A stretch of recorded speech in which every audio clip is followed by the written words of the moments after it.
Salam, selamat malam sahabat terkasih.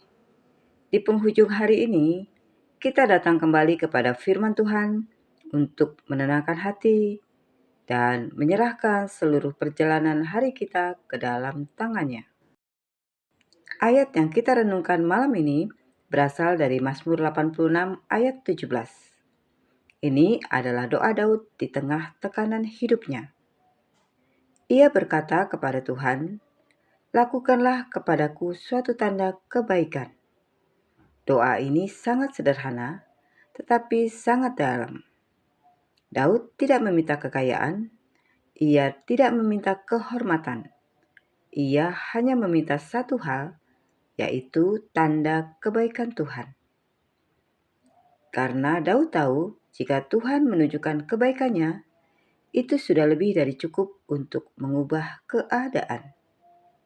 Malam ini kita akan belajar bahwa ketika Tuhan menunjukkan kebaikannya, hidup kita dapat berubah. Mari kita membaca firman Tuhan dari Mazmur 86 ayat 17. Lakukanlah kepadaku suatu tanda kebaikan, supaya orang-orang yang membenci aku melihat dengan malu, bahwa Engkau ya Tuhan telah menolong dan menghiburkan aku. Sahabat terkasih, Mazmur ini ditulis Daud ketika ia menghadapi tekanan dari orang-orang yang memusuhinya.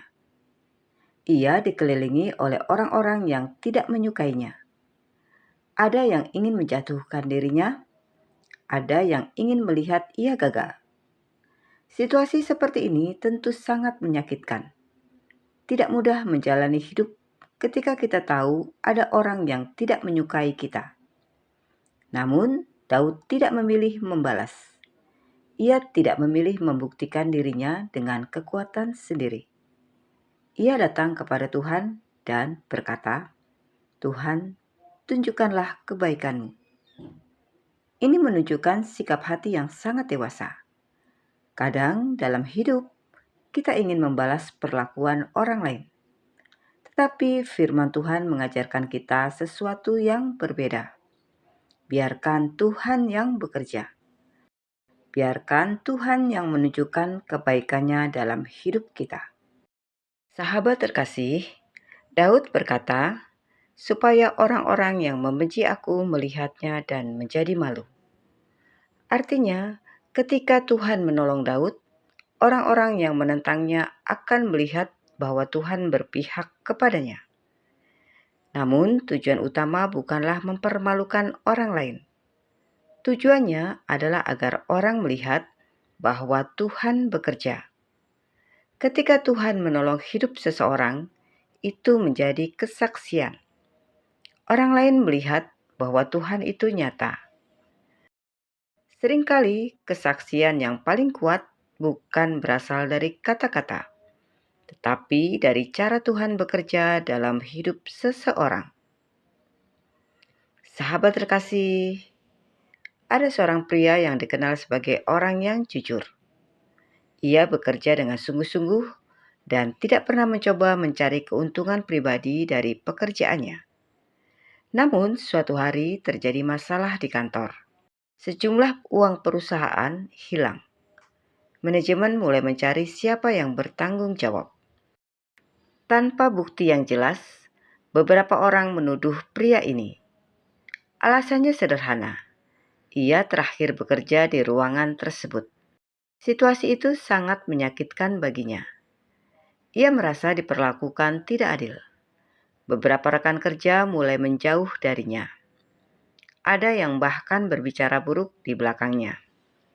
Pria itu pulang ke rumah dengan hati yang sangat berat. Malam itu, ia berdoa. Doanya sederhana. Tuhan, Engkau tahu aku tidak melakukan ini. Tolong tunjukkan kebaikan-Mu. Hari-hari berikutnya sangat sulit. Ia tetap bekerja, tetapi suasana di kantor berubah. Beberapa minggu kemudian, perusahaan melakukan audit internal. Mereka memeriksa kembali rekaman keamanan. Dan akhirnya kebenaran terungkap. Ternyata uang itu diambil oleh orang lain yang mencoba menyalahkan pria tersebut. Ketika hal itu diketahui, seluruh kantor menjadi terkejut. Manajemen meminta maaf kepadanya. Orang-orang yang dulu meragukannya sekarang menyadari kesalahan mereka. Pria itu tidak membalas. Ia hanya berkata, "Saya bersyukur Tuhan membukakan kebenaran." Bagi pria itu, kejadian tersebut adalah tanda kebaikan Tuhan. Tuhan tidak membiarkan kebenaran tersembunyi selamanya. Dan melalui peristiwa itu, banyak orang melihat bahwa Tuhan benar-benar bekerja dalam hidupnya. Sahabat terkasih, bagian terakhir ayat ini berkata, "Sebab Engkau, ya Tuhan, menolong dan menghiburkan aku." Mari kita perhatikan dua kata ini, menolong dan menghiburkan. Kadang kita hanya berharap Tuhan menolong kita secara nyata. Tetapi ada kalanya sebelum pertolongan itu datang, Tuhan terlebih dahulu memberikan penghiburan. Ketika hati kita sedih, ketika kita merasa sendirian, ketika hidup terasa tidak adil, Tuhan datang menghibur hati kita. Penghiburan Tuhan memberi kita kekuatan untuk terus berjalan. Dan pada waktunya, pertolongan Tuhan juga datang. Sahabat terkasih, malam ini mungkin ada hal-hal dalam hidup kita yang belum kita mengerti.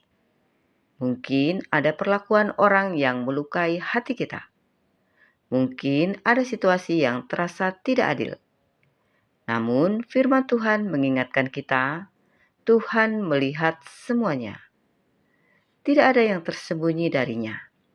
Dan pada waktu yang tepat, Tuhan dapat menunjukkan tanda kebaikannya dalam hidup kita. Tanda itu bisa datang dalam berbagai bentuk.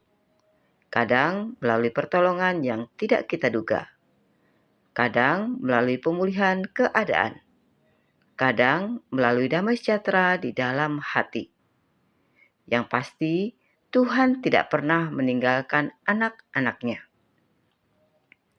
Sahabat terkasih, Mazmur 86 ayat 17 mengajarkan kita satu kebenaran yang sangat indah. Kita tidak harus membuktikan diri kepada semua orang. Kita tidak harus membalas setiap perlakuan yang tidak adil. Yang kita perlukan adalah tetap berjalan bersama Tuhan. Dan ketika Tuhan menunjukkan kebaikannya, itu akan menjadi kesaksian yang lebih kuat daripada kata-kata. Karena Tuhan adalah penolong dan penghibur bagi umat-Nya. Sahabat terkasih, mari kita berdoa bersama. Bapa yang penuh kasih, terima kasih untuk firman-Mu malam ini. Terima kasih karena Engkau adalah Tuhan yang melihat setiap pergumulan hidup kami. Ketika kami menghadapi kesulitan, ketika kami merasa disalahpahami, ingatkan kami bahwa Engkau selalu menyertai kami. Bapa, kami berdoa seperti Daud. Tunjukkanlah kebaikan-Mu dalam hidup kami.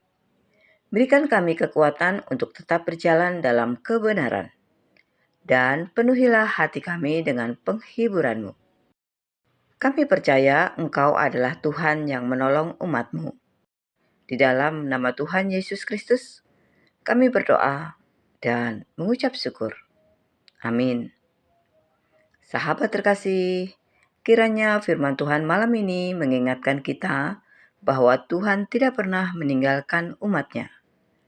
Ia melihat setiap pergumulan dan pada waktunya menunjukkan kebaikannya. Sampai jumpa di renungan malam berikutnya. Selamat beristirahat. Tuhan Yesus memberkati.